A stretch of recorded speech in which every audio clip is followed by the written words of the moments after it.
Hi guys, welcome to New York Fashion Week 101. Today you're gonna get a very hardy lesson, so get your pen and paper ready, or your notes app because it's 2023. I'm about to drop every single bomb that I have for New York Fashion Week and exactly everything that I do and have done to have successful New York Fashion Weeks. I am so excited to share all of my gems with you.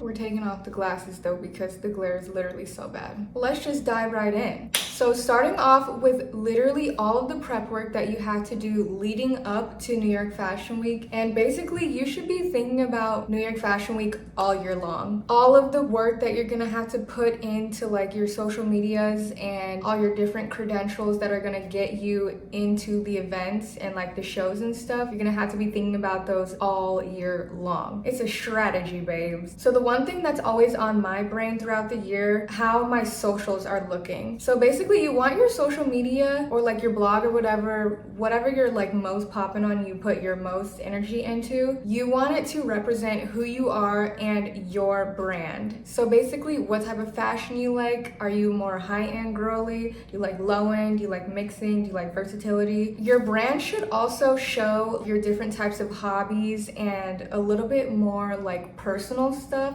so that brands are like, okay, you're not just a fashion robot, you actually have a community that you've built and who care about your opinion. Because at the end of the day, these brands want people coming to their events and their shows when they're looking for influencers and whatever, or press people. They want people who are influential to other people. That's why they want you at their events, so that you're influencing other people to buy from them. That's kind of the whole point, so that people buy their stuff.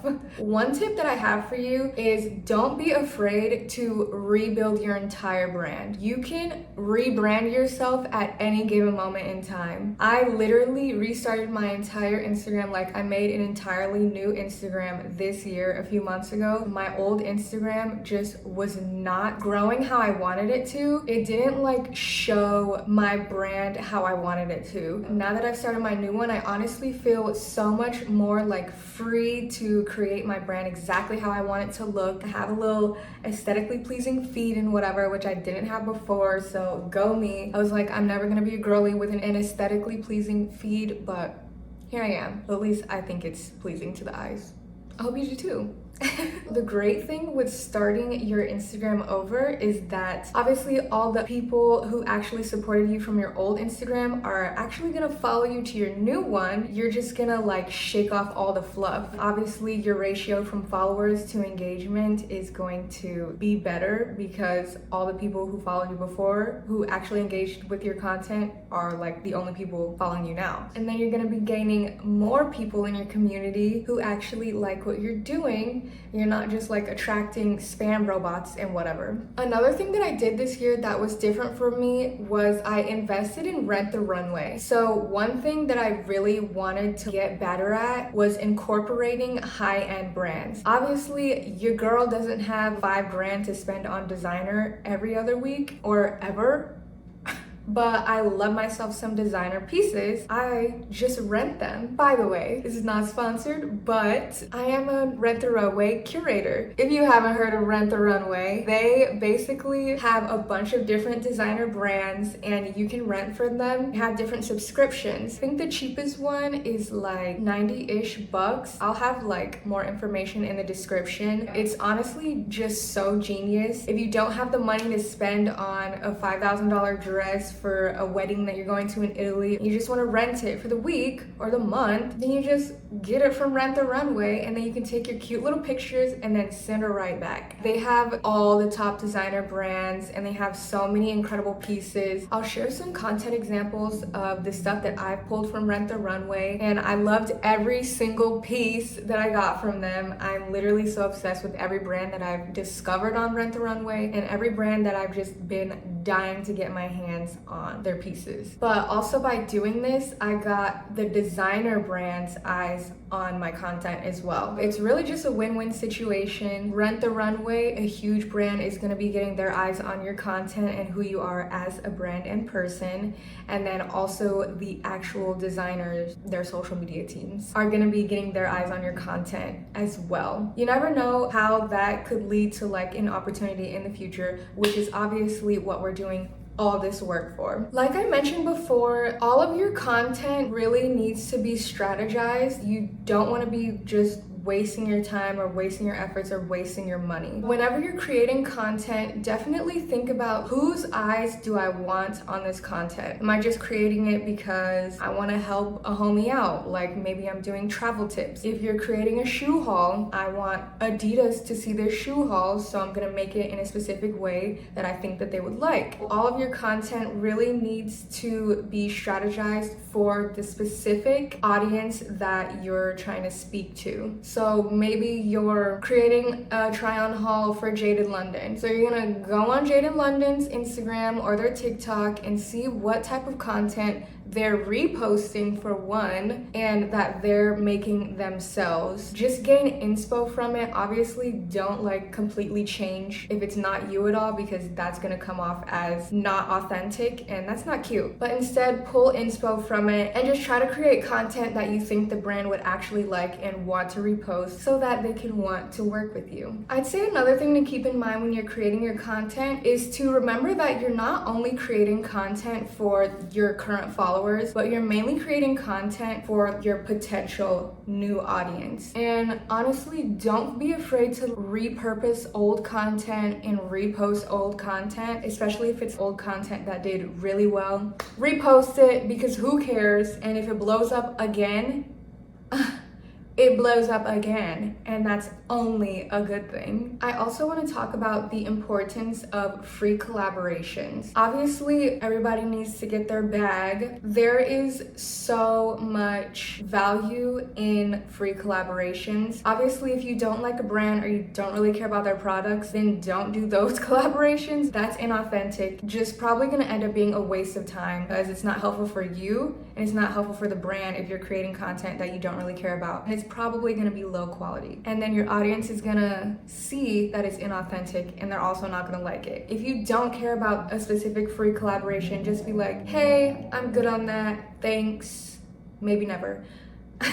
But if like a random little shoe brand reaches out to you, maybe they don't have the cutest shoes, but you want to work with bigger and cooler shoe brands, and you don't have like that many shoes to be creating content over and over and over again with, find the cutest pair of shoes that they want to offer you and create really good content with it. Once you make the good content, you can add that to your portfolio for one, and two, it's going to be more experience creating good content and working with brands, because dealing with brands is definitely like a muscle that you need to train. Other brands that go to your page are going to see that you're actually working with brands and that you have experience creating content. Next up is traveling to New York and getting around the city. Right off the bat, my biggest tip that I literally cannot stress enough, and I don't know how people are surviving without it. I don't know, maybe y'all have money to waste. I don't know what it is. Book your hotel room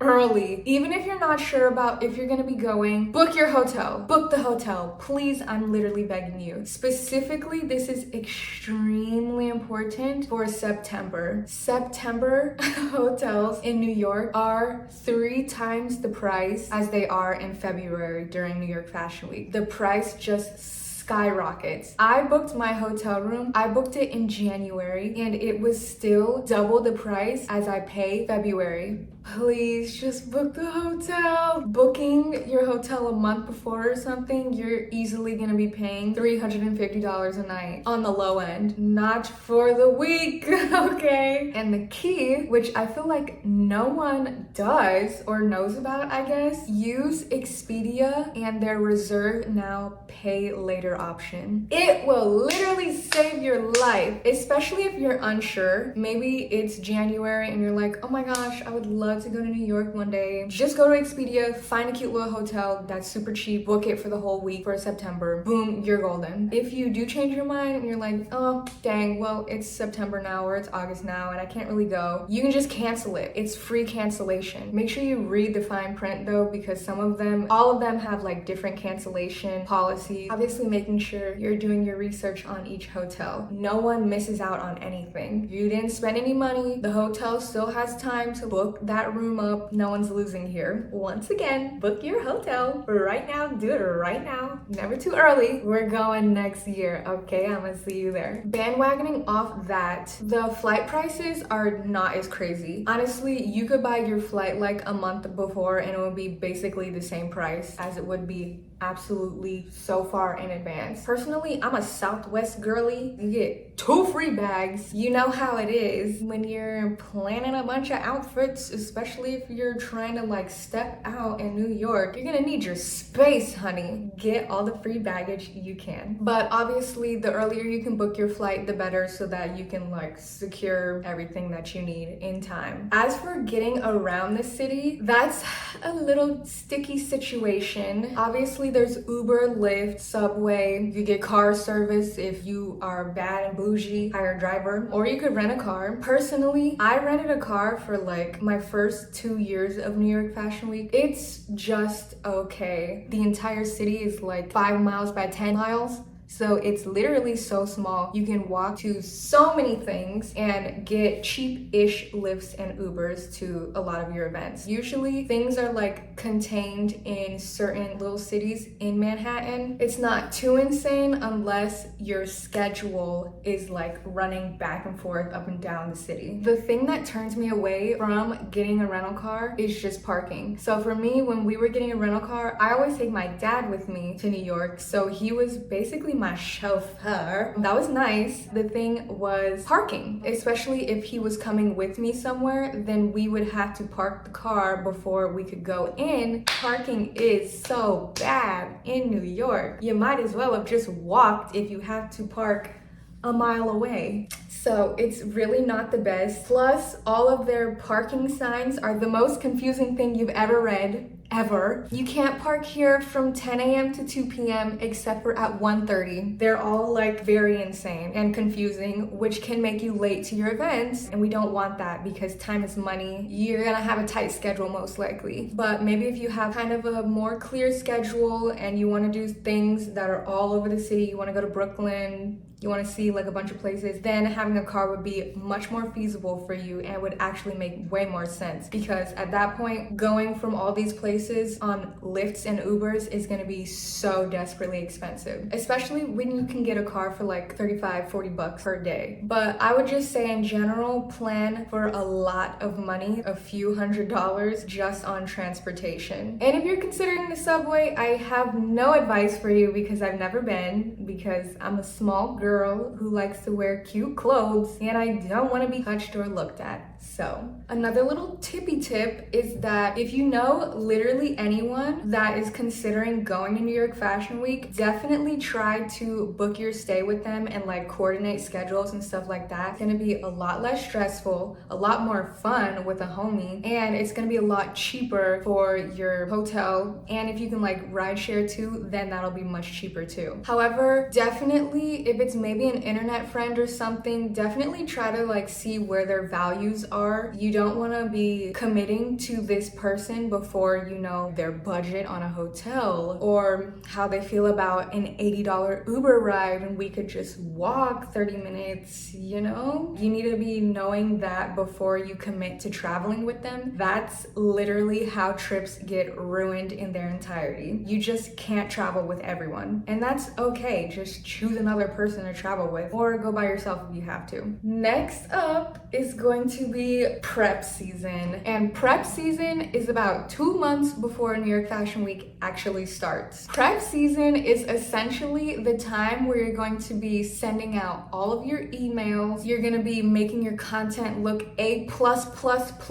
on all of your medias. You're going to be getting your PR contacts in order, reaching out to brands that you've already worked with, all of the jazz. So like I just mentioned, I highly recommend making all of your content content look as pristine as possible, once you do start getting in contact with like the PR agencies and the brands and whatever, once they look at your socials and your medias, they're gonna be seeing your most current stuff. So if you went to New York Fashion Week back in 2018 and that was like the peak of all of your fashion content, you need to bring that right back up, because they're not going back to 2018 to look at your stuff. They're gonna be seeing your most recent 9 pictures on your Instagram or your most recent TikToks from a month ago or something. Do your best and get that content in order, honey. And then obviously we need to keep our momentum going throughout New York Fashion Week as well. Not everyone posts in real time, but that's definitely gonna be the best strategy to use, is posting in real time, so that people are like already excited and they know that the buzz of New York Fashion Week is going on right now, and they're looking at your content because you're there right now and they want to see exactly what you're wearing right now, today or yesterday. That's still real time. Obviously, it's a really busy season and it's pretty stressful to like be pumping out your content right now on the spot. So just do what you can. Not a big deal if your content goes up after New York Fashion Week. People are still gonna be raving about New York Fashion Week for a good month, because Fashion Month is all of September. People are still gonna be interested after, so don't stress too much. It's okay. Next is reaching out to brands. I feel like this is what stresses people out the most. This is honestly like, it really is the most stressful part of it all, is reaching out to the brands. And this is where our great communication skills come into play. So getting those PR contacts. First things first, the CFDA, and this is what the acronym stands for, basically are like your powerhouse when it comes to knowing exactly what's going on in the high fashion industry. So on their website, cfda.com, they post the schedule for New York Fashion Week for each day about a month, I believe, before New York Fashion Week actually begins. And then after the CFDA releases it, New York Fashion Week is going to release it as well. Once you're on the fashion calendar on CFDA's website, you're basically just gonna choose the shows that you would want to go to. You can choose all of them or you can just choose a few. Go to that brand's website or just do a simple Google search, Kate Spade PR contact, and you're gonna email that contact.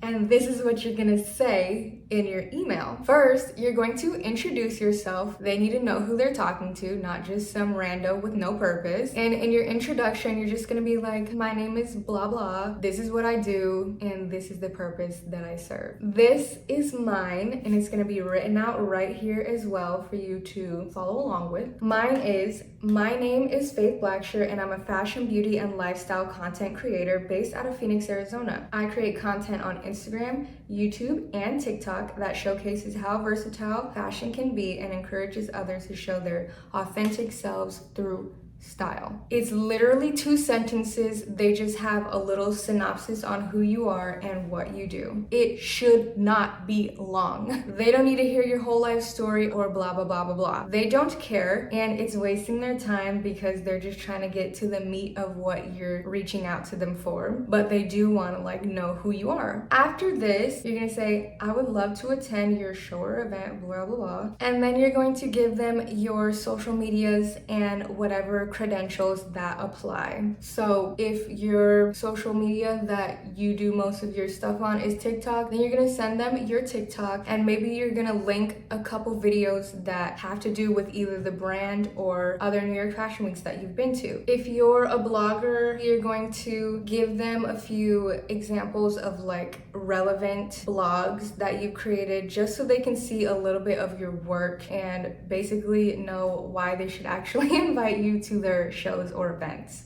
Other than the like huge industry shows, you can also reach out to brands that you've already worked with. And it could be like any brands that you've worked with, because honestly, so many brands do like random pop-ups and events for New York Fashion Week. Tresemme is always doing something for New York Fashion Week. Moroccan Oil, these are hair brands. Shoe brands do invite only stuff and open to the public stuff or pop-ups and stuff like that. And you can also ask if they're doing collaborations for New York York Fashion Week too, so that you have a chance to do just something fun, getting another collaboration under your belt or partnership. And maybe they have a little exclusive event that they want to invite you to, but you didn't ask, so they didn't invite you. Another place that you may or may not have heard of is GPS Radar. So GPS Radar is, I'd say, an exclusive platform. You have to like actually submit yourself to it, and then you're gonna go through like a process of being selected to enter or not.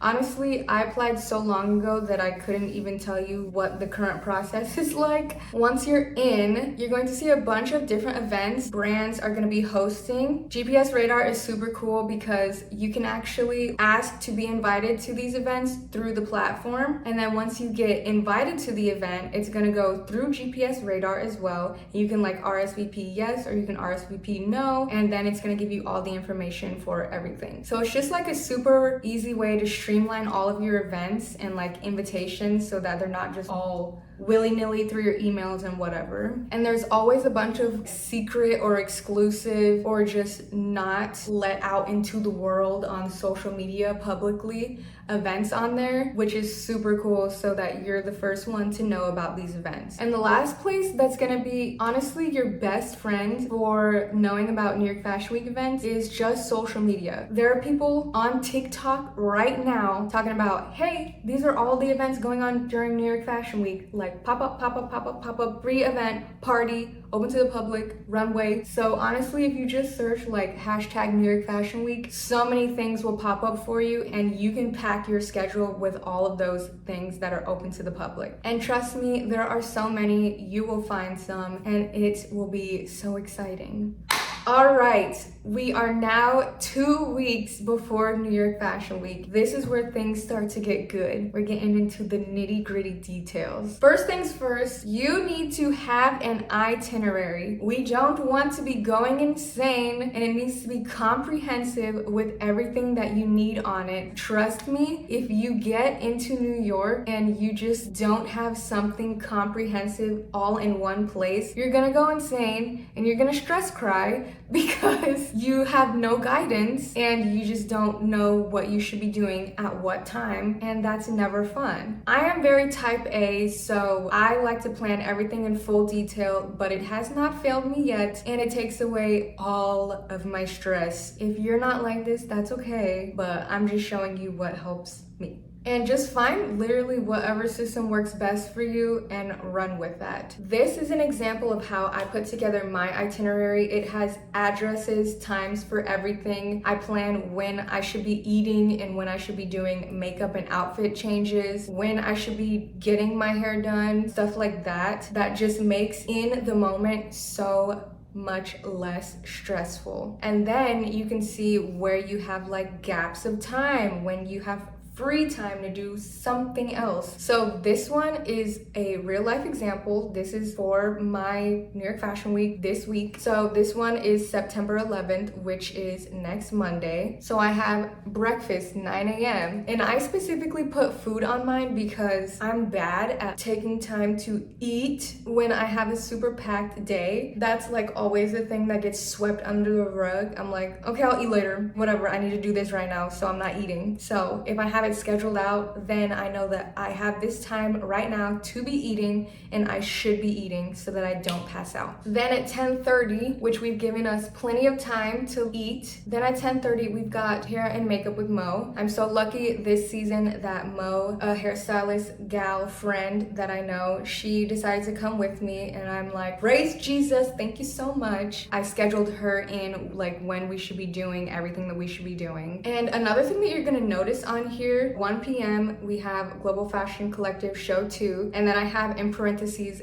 dad. As we know, my dad comes with me to basically all of my travels. He's actually my +1 for this event. So for everything that I'm taking someone with me or meeting up with someone there, I have them in that parentheses so that I know who I'm gonna be with, and it just makes things easier, honestly. And then I also have addresses for every single event. I do not need to be searching through invitations trying to find find addresses and wasting time and like getting stressed. I just put it right under the event so that I can click, boom, let's go. Second thing during this 2-week time, you need to be sending your follow-up emails. And if I'm gonna be real with you, that's when you're gonna be getting a majority of your responses. 2 months prior is kind of early, but everyone is going to be sending out all of their stuff. So you gotta get in where you fit in, and people are still planning their actual New York Fashion Week events and things. They see that you have interest in this thing 2 months before, so you're on their radar. And then 2 weeks before, if they've like forgotten about you and they do actually want to have you attending their stuff, then they're like, oh my gosh, yes, we do want you to come. And if they don't respond immediately, obviously that's fine too. You'll literally be getting events while you're in New York. Don't stress, the events are coming. It's just a very long and stressful process leading up to getting your invitations. And your follow-up should be so short and simple and sweet, just like, hey, just following up about your New York Fashion Week events, I would love to attend. You're done. Thank you. Secondly, during this 2-week period, you should be planning for your makeup, hair, and outfits, specifically your outfits. Depending on if you're just gonna be like styling from your closet, or if you wanna go out and buy things, or if you're doing collabs with brands, you're gonna need time for all of that. And what I like to do when I'm planning my events, planning my outfits according to the events on my itinerary. So you're definitely not gonna have your itinerary set in stone when you're planning your outfits, because everything just changes. Do your best to work with what you've got already, because it's gonna make the process a lot less stressful. And because of that, you should always be planning extra outfits. I cannot stress that enough. Maybe even once you're in New York, maybe you'll hate your outfit the day of the event, or maybe it rains, or like maybe just something happens, or you get invited to like 3 extra events while you're in New York. Boom, if you've already packed extra outfits, then you're golden. And if you just don't end up getting to wear an outfit, that is so much better than not having enough outfits as you want for all of your events. So in my itinerary, I have a section under all of the times and things planned where I write out all of my outfits. So like I have the event name at the top. I say each item that I need for that outfit. And this is mainly just so that I have like one place in my notes app that I can see every detail. So it really helps with packing. Packing is stressful and you don't want to forget anything. And then under the outfit pieces, I also have my hair. In the past, I didn't have this there because I didn't have a hairstylist with me, but this time I do. So I just wrote like the hair inspo under the outfit. Personally, I have 2 different ways of detailing out my outfits. Obviously the one that I just showed you, but this year I've also created mood boards. Since I've added the extra element of like the hairstyling, I figured I'd also add makeup to it. So this is what I've done this year. It's honestly just so helpful for the visualization process, because obviously while I'm planning my outfits, I don't have my hair in that style and I don't have the makeup on. So this is just a really good way to like see how everything will look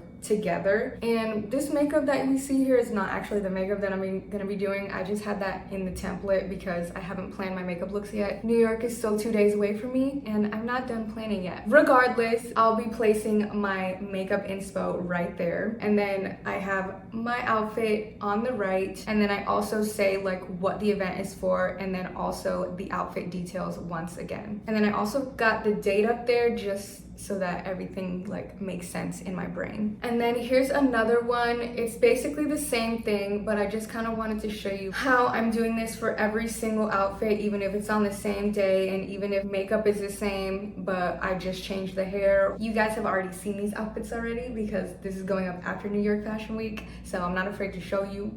Hope you guys like them. And if you haven't seen them already, go check out my Instagram and TikTok because they're all over there already. And last but not least of New York Fashion Week 101 are just a few things to keep in mind. Most importantly, keep networking at the absolute forefront of your brain at all times. It is not cheap to be traveling to New York for Fashion Week, and if you're spending your money on this, it has to be a good investment and it has to make a return for you. The biggest return is going to be your networking. Quite literally, everyone is in New York during this week. Talk to everyone. It doesn't matter, just talk to everyone. Get your talking hat on and yap, yap, yap, yap, yap to everybody. Introduce yourself, tell them what you do, ask them what they do, get social, make friends, make connections. You never know what anyone does in this industry or outside of this industry, and everybody is somebody. Secondly, all work and no play or rest makes for a very miserable trip. Make sure that you're actually scheduling time for rest and fun stuff and friends if they're in the city with you. Especially if you have a particularly packed schedule you are super blessed for. It's gonna be hard to say no to some things, but if you go insane, that's not what we're trying to do. Give yourself time for eating and sitting down for 30 minutes. Travel time too. Don't forget about travel time. You just have to make sure that you're scheduling it into your itinerary. And then lastly, please do not get discouraged if your schedule doesn't look exactly how you want it to, if you didn't get invited to a single event you emailed out for. Particularly, do not be weary in comparing your experience to others' experiences that you see online. Obviously, everybody's showing the highlights of their time in New York. They're not saying, I didn't get invited to this show, I'm so sad about it, I really wanted to go. Nobody's saying that. Everyone is just showing all the positive things about their experience. So then you're comparing how you feel in the moment to their positive things, and that's just not it. So please don't do that. Comparison is the thief of joy. At the end of the day, you're still in New York and you can make the most of it. There's 1,000,001 things that you can be doing in New York. Network, please. They want to hear from you. You got friends that don't know you yet and they want to know you. Don't let those girly pops get away. But that is the end of today's lesson. I hope that you got a lot out of New York Fashion Week 101. And don't be shy to leave a little question in the comments because I've got answers. And thank you so much for watching. Let's be friends on socials. This is my social medias. Come follow along, and I will once again see you guys next week. Bye!